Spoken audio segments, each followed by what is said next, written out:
Welcome to Covered in Pet Hair, a boozy show for pet lovers on Pet Life Radio. I'm your host, Isabel Alvarez-Arata, and today I have the pleasure of having a drink and a chat with a licensed therapist and life coach who specializes in grief and loss when it comes to our pets.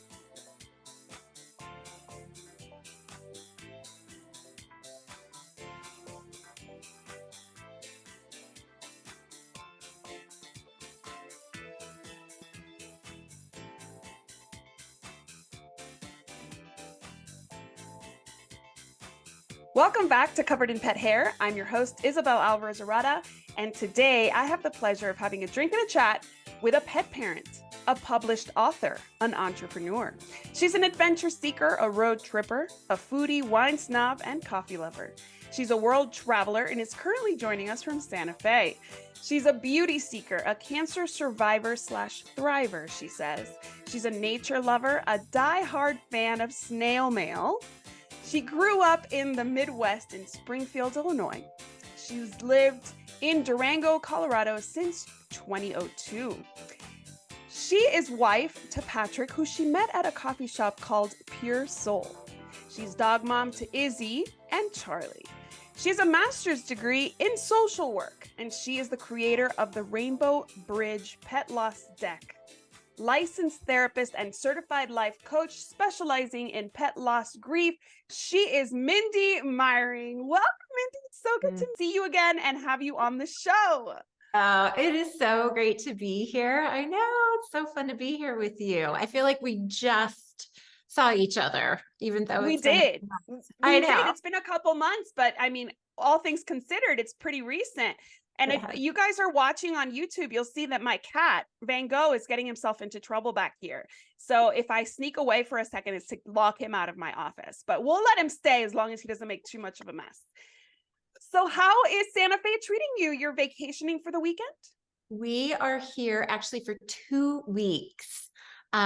This is the longest probably that we've ever spent. We've been wanting to do this for a long time and see what it's like to kind of live and work here versus like spending a weekend or vacationing here. So yeah, we just got here and we're here for 2 weeks and it's beautiful right now. It's kind of that late fall, still warm, sunny days. Yeah. It's lots gorgeous. of sun in the Southwest. So I'm glad that you're getting the sun and not too cold yet, I'm sure. Like what are you at? Like 60s during the day? I just got home. I went and grabbed a little drink for our chat and it was 67 degrees out. Yeah. Oh, nice. Perfect. Yeah. That's perfect. That's about what we're doing here. We're getting to like 72, but I bet the evenings get real cold over there because you guys are in Santa Fe's in the mountain, right? Mountains. It is. Yeah. So it gets pretty chilly here in the mornings and the evenings. Yeah. Lots of layering, but this afternoon I was walking around with that. It's really nice. It's perfect. Well, I want to find out what it is you're drinking because I always ask my guests. But before I do that, I want to introduce our drinking game today. So anybody at home participating in our drinking game, anytime you hear this word, take a drink of whatever you're enjoying. But please be over 21 in the U.S. to partake in an alcoholic beverage. Never drink and drive and always drink responsibly. So what is in that delicious cup of coffee or tea that you are enjoying? Okay, so I went to this little coffee shop I discovered recently. It's called Crash Murder Business, right? Interesting name for a coffee shop. And it's called I wish I could like read the whole menu. This is called the Race of Roadrunners, and it has cacao, local red chili, espresso, cinnamon, and smoked sea salt. It's like this smoky, chocolatey, spicy coffee drink.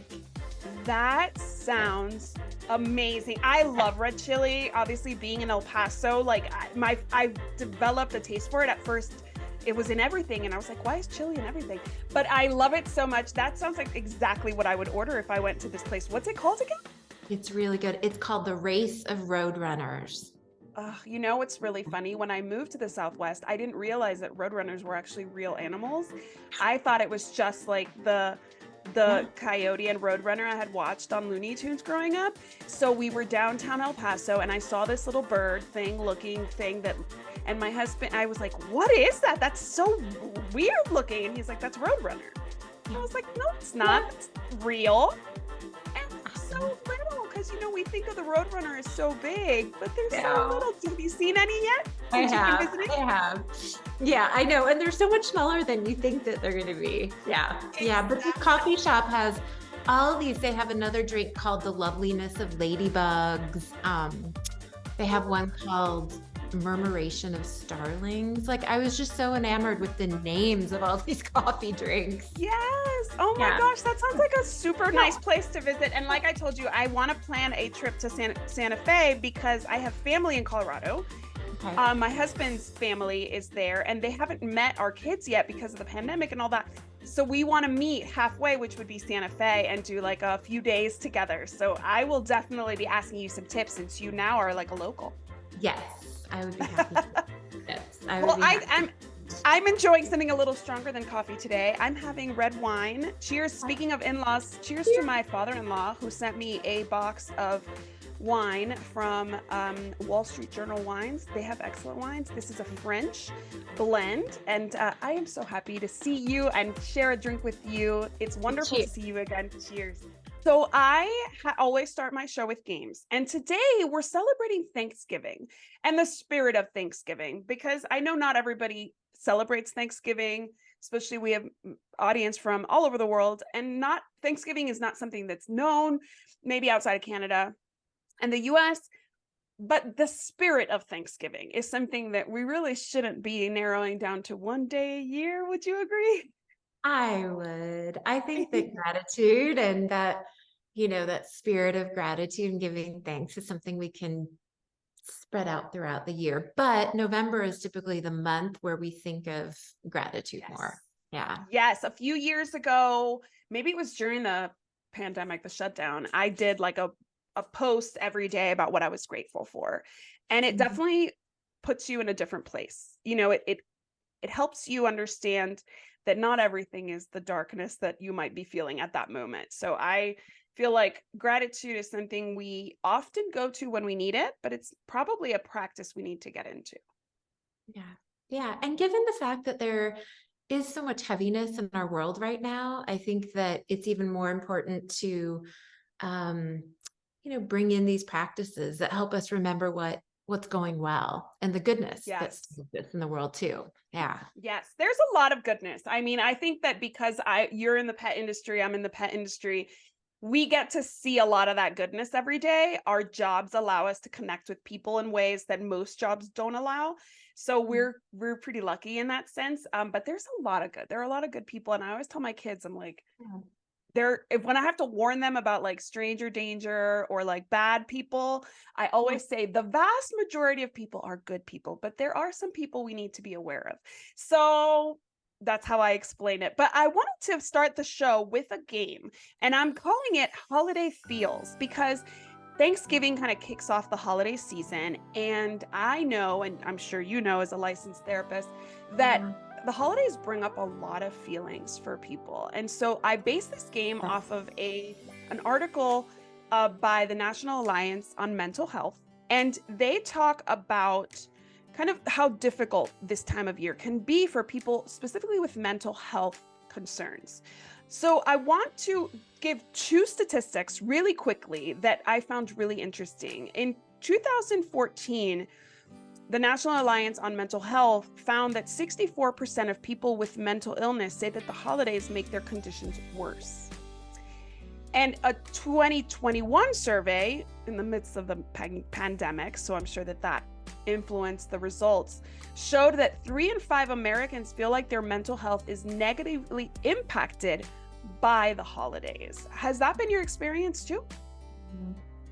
Definitely. I think that in our culture, there are so many like layers of expectations around the holidays and how they should be. And oftentimes if people are already struggling with some sort of mental health issue, that just gets exacerbated by the extra, expectations, the extra commitments that maybe they feel like they need to engage in.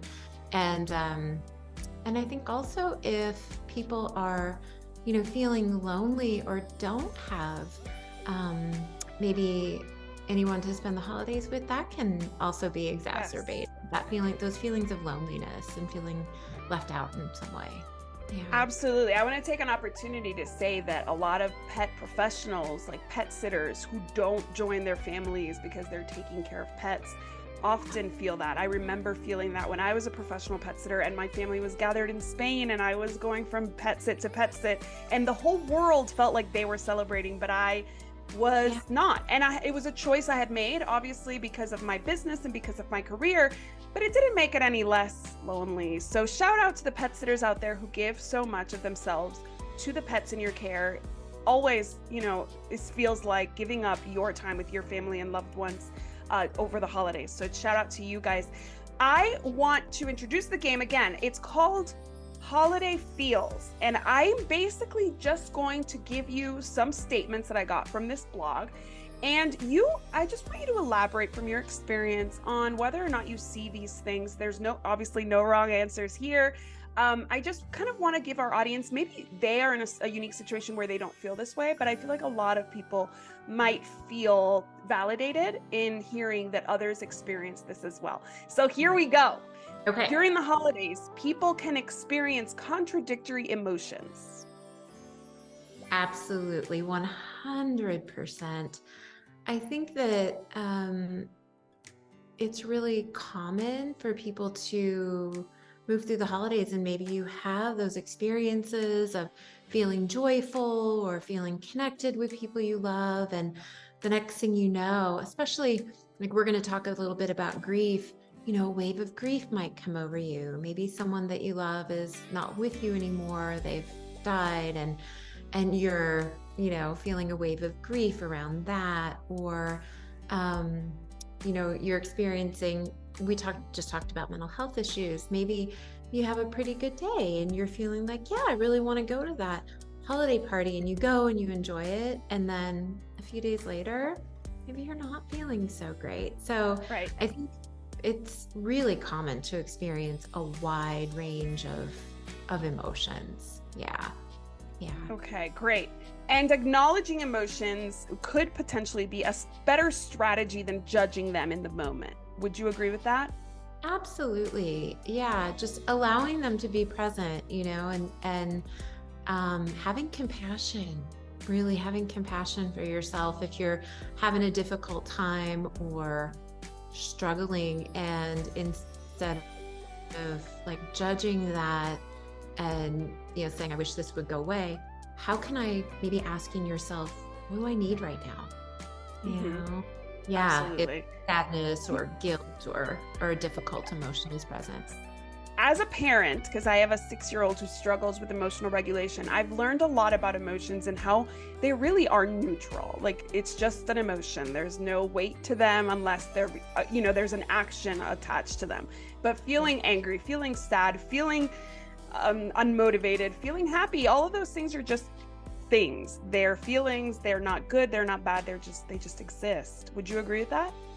Absolutely. And remembering that they will pass, too, that sometimes we feel like stuck in an emotion, especially like a difficult emotion, and remembering that, even the ones that feel better, like joy, or when we're feeling happy, like just remembering that our emotions ebb and flow and they don't last.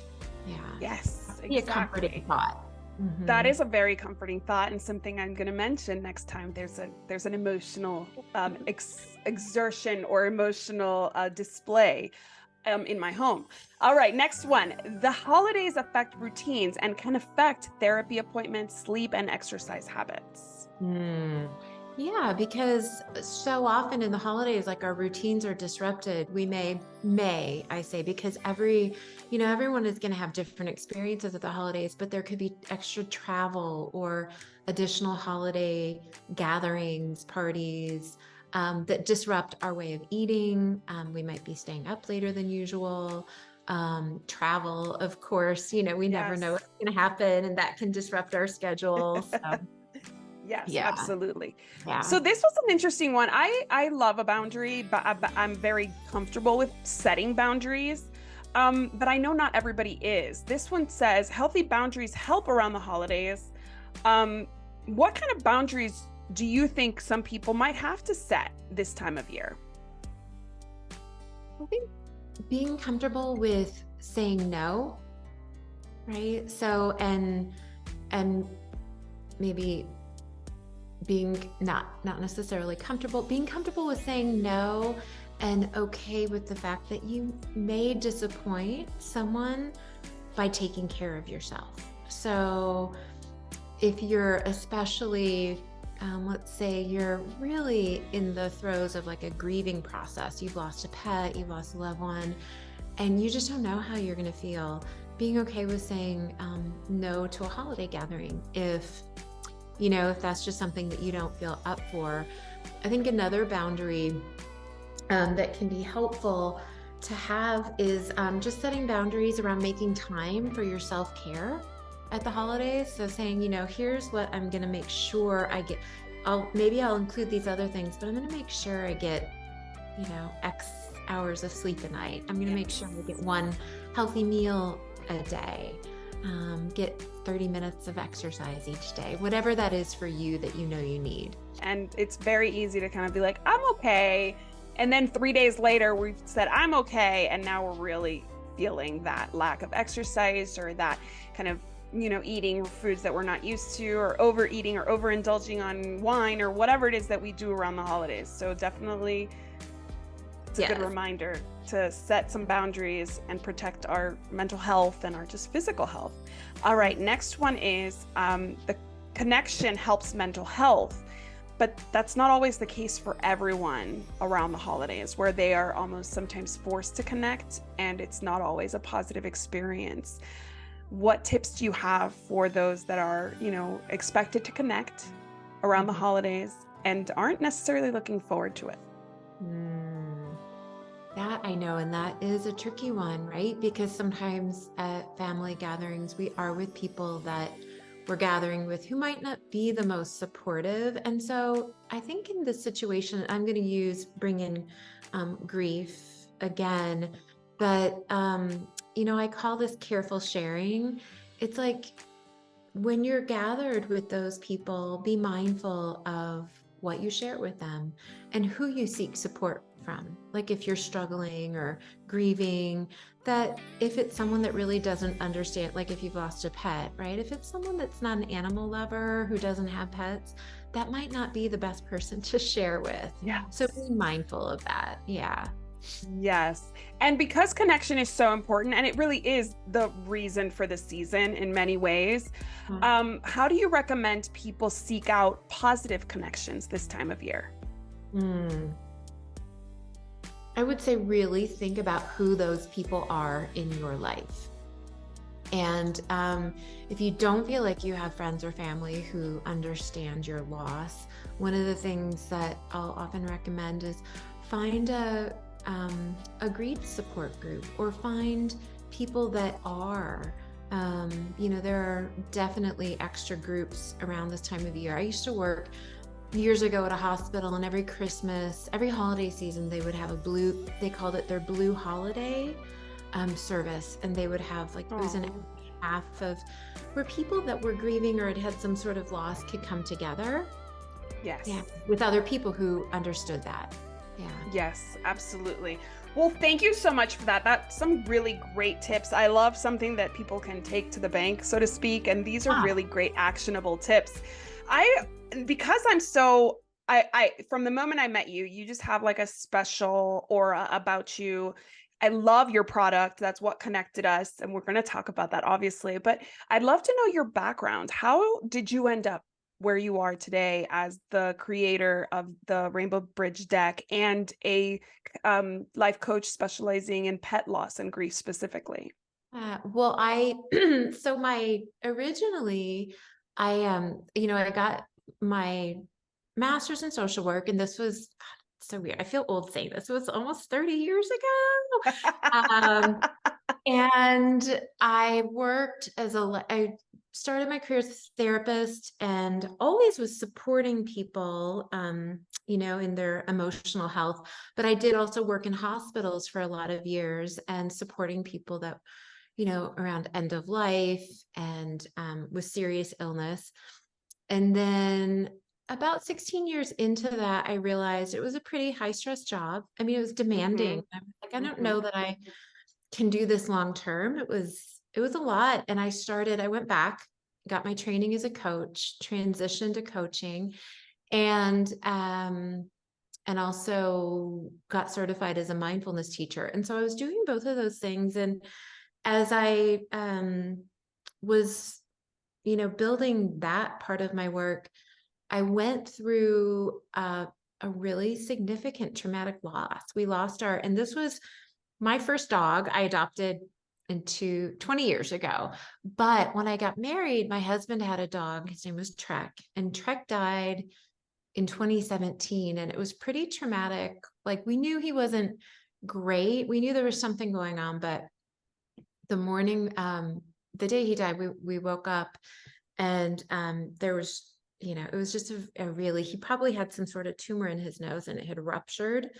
And so there was just, he was wheezing, he could barely breathe. And it was really hard. There was blood all over. And so it was a pretty Oh my traumatic. goodness. I'm so sorry. And thank you. I mean, I feel so grateful that he didn't have to suffer for very long, right? This happened, it was very sudden, but it was also, we didn't have a lot of time to really prepare.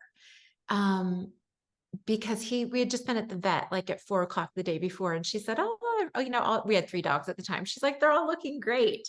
And so that was my first experience with losing a dog. And Oh then no. 2 years later, we lost Ellie, and she had been my first dog. And that was a whole other layer of heartbreak. So, losing them both within a pretty short period of Mm-hmm. time was really hard. And I knew a bit about grief and loss from the work I had done. Mm-hmm. Mm-hmm. Experience that personally really had a big impact, because they had, each of us, when we think about our pets, they journey with us through all these different experiences in our life. And Ellie Yes.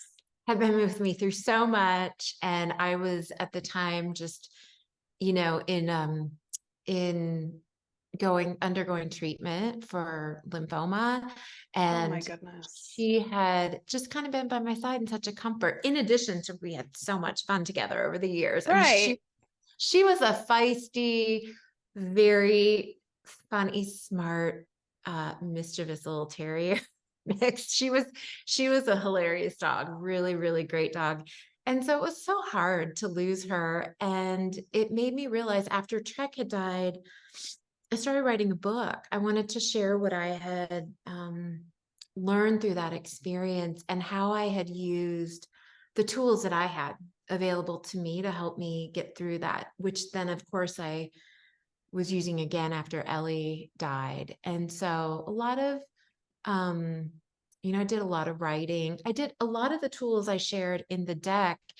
And I wanted to make those available to people in a really accessible format, because I knew, even as someone who had those tools, it was still such a painful, painful time. It was a very painful loss. As those Yes. of us with lost pets know. Yes. Yes, yes, yes. So it started off, from my understanding of your background, it started off as a book, and then it kind of, you put it aside, picked it back up, and it evolved into the Rainbow Bridge deck. Can you Yeah. describe, for those who have never seen the deck, what it is? Yes. Yeah. I have one right here. I'll hold it up. So it's a 52 card deck. And the deck is, I'll just, show people how to open it up. In the bottom of the box, when you take the cards out, there is a little quote that says, "Until one has loved an animal, a part of one's soul remains unawakened." And I really believe that's true. These animals just really open our hearts and bring so much to our lives. And so the cards in the deck, there are 52, and I'll show you. It's kind of nice. It's kind Mm-hmm. of, I think in this light, you can see the rainbow gold foil right on the edge. But my friend Amy Frank illustrated each card. So I just am going to pull this one out. So this one is called Let the Tears Flow. And you can see there's an illustration on the front of each card. And then the messages that I wrote are on the back. And this one is really about allowing yourselves to cry and how healing that can be after we've had a loss. And so then there's 52 different ways, and the cards talk about different ways that you can honor your pet's memory, and then also very practical coping strategies and things you can do to support yourself as you're grieving. Yeah. Do you find, because you did 52, do you find that people are using these, like, consuming multiple cards a day, maybe doing one a day for a while? How do you find people using these practically? All across the board. I have people that will draw one card a week. I have people that say they draw one card a day. I have people that say they sit down and they read all of them. And then they Yes. just go and they pick one or two that feel most applicable that day or that week. And I love hearing about the different ways. I have families that will pull a card at dinner together and discuss it with children when they have children that are a bit younger, and then they talk about that card and its message. So all different. There's all different ways that you can use it. Yeah. That is so cool. I love your product. I had been following you on Instagram before. I don't even know how we got connected. Before Super Zoo, I remember walking, I think I posted a video of me kind of in the emerging brands area and Mhm. walking by and being like, oh, and there's this, like talking to like whatever my followers or whatever. And I saw yours and I say in the video, oh, I know you, I'll be back, because I really, I recognized it instantly. I love Mm, your messaging. I love the look of the cards. I love the rainbow gold foil. I love that box it comes in. I find that this is not only a wonderful way for self-care, right? Like you buy it for yourself. Like it's not just for gifts. Of course, buy it for yourself, but it's such a thoughtful gift for somebody when you'll, maybe for those people who don't have the words to right. support somebody else, they can send these words. But really, like, I think it's something every family should have in their home for that day when we inevitably lose our pet or we inevitably lose a loved one. Thank you. And yeah, it's really interesting when I released it, published it a little over a year ago. Um, I didn't realize the majority of people who buy it do buy it as a gift item. And I have quite a few people who order it for themselves, but then a lot of times, and it's so touching because people will send me the notes that they want to send to their friends, and I write out Yes. a handwritten note with each deck that I send out. And it has become a gift item, because I think unlike when humans die, when pets die in our culture, and I'm sure that you've heard this also, there's so much that's been written about this. People will often say it was as hard, if not more difficult, than when I lost a Hmm. human loved Hmm. one. Hmm. But we don't have the rituals and the supports in place in our culture to support people around pet loss the same way that we do, with the loss of a human loved one. So I think that things like this can be, the deck can be a really helpful tool for people so that they feel less alone and have some support.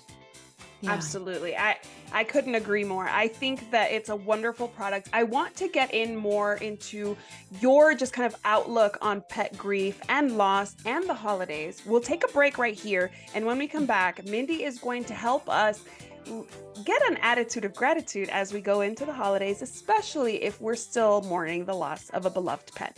Don't go anywhere. We will be right back.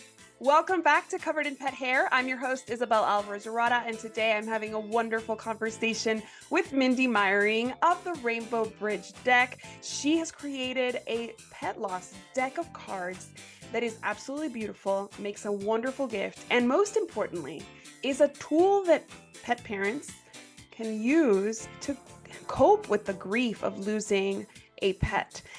Mindy, I love your product. I've said it so much, but I also love your whole attitude on just embracing the grief that comes with pet loss, using, tools like the ones you've provided. And one of them is gratitude. So I want to dig a little bit deeper into gratitude as a tool in our next game, which is called Attitude of Gratitude, where I'm going to give you 2 minutes on my handy dandy clock. And I want you, if you're game, to give us 10 practical ways to have an attitude of gratitude around the holidays that will help us if we are in the throes of pet loss and grief. Are you ready to play? I am. All right, here we go. 3, 2, 1, go. Notice what brings you joy and delight. So it could be the littlest thing. It might be like noticing a cookie or piece of candy that you loved as a kid, or, watching a child take in something that's delighting them around the holidays. But notice what brings you joy and delight. Um, really pay attention. Pay attention. I would say gratitude is a mindfulness practice. So pay attention to what you're feeling grateful for. And it can be the tiniest of things. Doesn't have to be anything big. A gratitude journal is another way. And so that's more of a classic way where you write down 5 things that you're feeling grateful for. And with this, I always say be specific. So we often say, and of course, it's genuine. We say we're grateful for our family, our friends, our health. Be specific. Like, I'm grateful that, my daughter got up and made me coffee this morning before I got up, or I'm grateful that my husband took out the trash this morning and I didn't have to go out in the cold, or, be specific when you're thinking about what makes you feel grateful. That can be very helpful. Other ways to practice gratitude. One fun thing for families to do is to share it at the dinner table, the way that we do at Thanksgiving, but to make that a ritual that you do every day, where everyone shares one thing that they feel grateful for. Another practice, and this can be particularly helpful if we're going through a challenging time, is to really pay attention to where support comes from. Like, who are the people in your life, the resources that are feeling supportive? Maybe it's a grief support group, or your neighbor, or a friend that's brought you a meal, or has just been a really caring, compassionate listening ear. Yes. So paying attention to where support shows up for you. That's 2 minutes plus. So great job. I love that. I love the idea of using that gratitude practice at the dinner table. I actually have a hard time coming up with, and I don't know why this never occurred to me, but like I always ask my kids at the dinner table, like, how was your day? Blah, blah, blah. But they never have anything to say because they're so little. So getting them into a practice of just answering a question like, what are you grateful for right now? And it could be their Barbie, and it could be their, monster truck, but it's still that practice that we get into, and that it's a skill I think we have to learn. Would you agree that it's a skill? It is absolutely, it's like a muscle, right? So when we are building our gratitude muscle, the more consistently we do it, it's going to help build that, help strengthen that muscle. And the question, one thing that just came to mind is that another way of framing it, and this could even work with like at the dinner table conversations, you could say, what's one good thing that happened Right. in your life today, right? Because it's usually that one good thing is something that we'll feel thankful for, and that can be another. True. Yeah, that's easier for little ones to grasp too, right? Yes, absolutely. I love that. So would you agree that grief tends to feel harder during the holidays, particularly pet loss and grief? Yes, I would, because grief is, we're missing, right? So often when we've had a loss, and like we've lost a pet, we're missing them, and our hearts are hurting. We're moving through that grieving process, and it can feel like everyone around us is, feeling full of joy except for us, which is not true, of course. But it can feel that way. And there's such a disconnect because the holidays are, one of my least favorite holiday songs is it's the most wonderful time of the year. Right. Um, Yes. because it's really not for most people. It's, Mm-hmm. holidays can contain so many joyful moments, but they're actually can be a pretty stressful time. And yes, if we're grieving, Yes. there's that when there's that expectation to be happy, to be joyful, and we don't feel that way, um, yeah, it Yeah. can feel pretty icky. I listened to I heard on the radio yesterday that January is actually referred to by attorneys as divorce month. So for those thinking that they're the only ones feeling like it's not such a wonderful time of the year, apparently the holidays are so stressful for some couples that the most throughout the year, the month that has the most divorces filed is January. So you are not alone if you're feeling stressed, because the stress is serious for everybody. It is It is. something that is, I think, universal, even in the best of situations. Mhm. Well, and just think about we talked about this a little bit earlier in our conversation. Our schedules are Yes. disrupted, additional um, you know, commitments, and then travel. And for so many of us, it's winter here in the US. Yes. And so I'm just even thinking about last year, our plans got disrupted because of all the winter storms. And so, yeah, that can be like a whole added layer of stress on top Yes. of the fact that we're grieving if we've lost a Yes. pet. Absolutely. Yeah. It really is a hard time. And we're kind of sometimes forced to connect with people that don't make us feel better. So it's just, there's a lot of layers. And I'm so happy we're talking about this, because I feel like pet grief, as I'm sure you have experienced, is not given the weight that it deserves. In like a family gathering or in a situation where people just don't get it. And we've all heard it's just a cat, it's just a dog, it's just this, it's move on. A lot of times people feel like they're under pressure to move on. What would you say to those people who feel like now I have to shake it off and put on a happy face?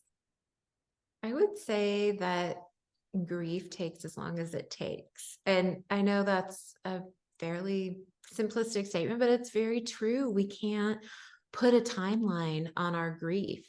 And that goes back to, I think, that careful sharing and being mindful about who we share with when people want us to Yes.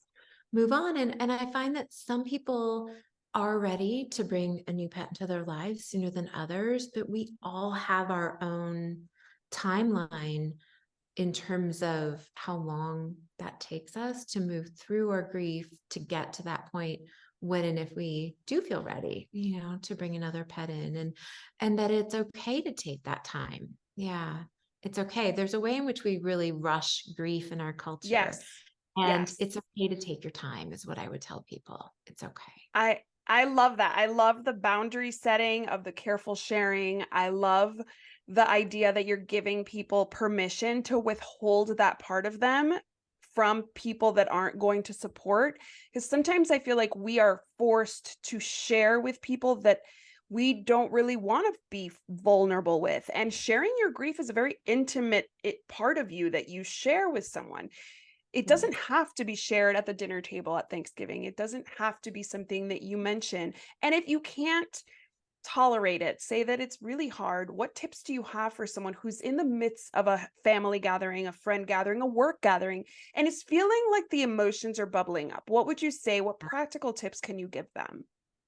I think that one of the practical tips that I would say is that it's okay to leave early. It's okay to leave early. That if you've chosen to go to a gathering and all of a sudden it feels like too much, it's okay to say, thank you so much. This has been lovely. And I'm just not feeling well. I need to leave early.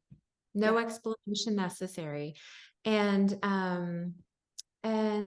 going back to what I said earlier, this doesn't necessarily apply to this situation, but giving yourself permission to say no to certain gatherings right. if you think they're going to be really difficult, just for maybe just say, just for this holiday season, it feels like Right. too much.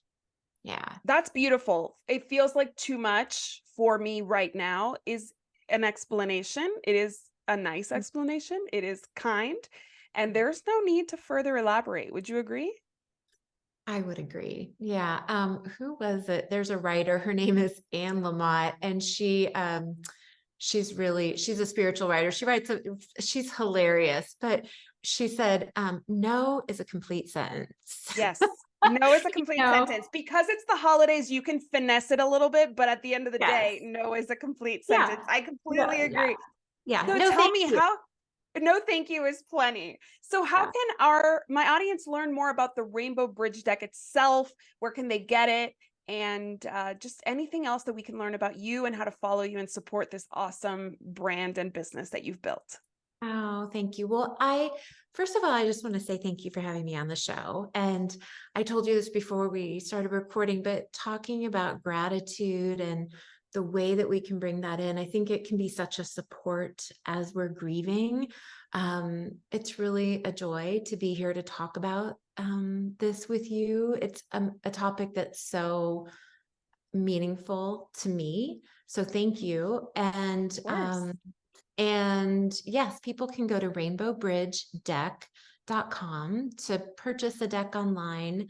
And they can also, on that website, there's a list of retail sites that it's available in the US. And each deck, I will say, one of the things that I love is that with each deck that I am the one that packages them up and sends them out. And I send out a little handwritten note with each deck if you're gifting it to someone. And then I also have a coaching website that's Mindy Meiering. And maybe you could put that in the show notes because my name is a little difficult to spell. Absolutely. I will definitely put it in the show Yeah. notes. And if you're watching on YouTube, you'll Yeah. have had it already pop up. But yes, what kind of coaching do you do? Is it mostly pet loss and grief, or do you do other kinds of coaching? Yeah, no, I've done all kinds of life coaching. And I always say that when people ask me what kind of clients I work with, I just really love working with people that are committed to their personal and professional growth. So I've coached all kinds of entrepreneurs. I coach mainly women, and just really helping people connect with, what feels true and where, like, for them, and helping them kind of tune into, their heart's desires and how they can be true to those. And so, no, I do general life coaching. And then I also, over the last few years, I did a training through the Association of Pet Loss and Bereavement a few years ago, and became a pet loss and grief specialist and do pet loss and grief coaching now also. Perfect. I have actually a card in my deck that's called Say a Prayer. And would it be okay if I read it to close the back? Absolutely. Okay, so I'm going to hold this up. It's little hands in prayer. And it says, after losing a pet, one of the most powerful prayers we can say is one of gratitude, a prayer of thanks for the precious time we shared with them. You might light a candle and say these words. Thank you for the time we had together and all you went through with me. My heart is filled with gratitude for the connection, love, and experiences we shared. Thank you for being such a cherished friend and companion. Or you can, create your own prayer of gratitude. Beautiful. I love that. Well, I just want to propose a toast to you for sharing your insights with us and helping everyone's holiday season be a little bit more peaceful, filled with gratitude, and giving us really take home practical tips to exit when we need to do so. So cheers. Thank you for that. Cheers. Yes. To all the pets, I think that it takes the only thing we're all going to connect on as pet parents at one point or another, unfortunately, is their loss. So to the pet parents who are grieving, to the pets who have gone ahead to the Rainbow Bridge, we shall see you when we get there. And to all the people who are having a hard Thanksgiving or Christmas or Hanukkah or New Year's, we see you, we hear you, and we send you all the love, all the peace, and all the best for the next year ahead. So cheers to everybody who's listening. Cheers to my executive producer, Mark Winter. Thank you. And thank you, everybody, for tuning in today for this conversation. I so appreciate. I hope you have enjoyed Mindy as much as I have. And if you want to learn more about Mindy, please follow her. And if you want to learn more about Covered in Pet Hair, please visit coveredinpethair.com or petliferadio.com. And we'll finish with the traditional toast. Here's to a life covered in pet hair, because there's no better way to live. Cheers. Cheers. Thank you again for watching, and I hope everybody has a wonderful Thanksgiving weekend, whether your family and loved ones are near or far. Our hearts go out to everybody with lots of gratitude, lots of love, and lots of positive vibes. So cheers, and take very good care. Happy Thanksgiving. Happy Thanksgiving, everyone.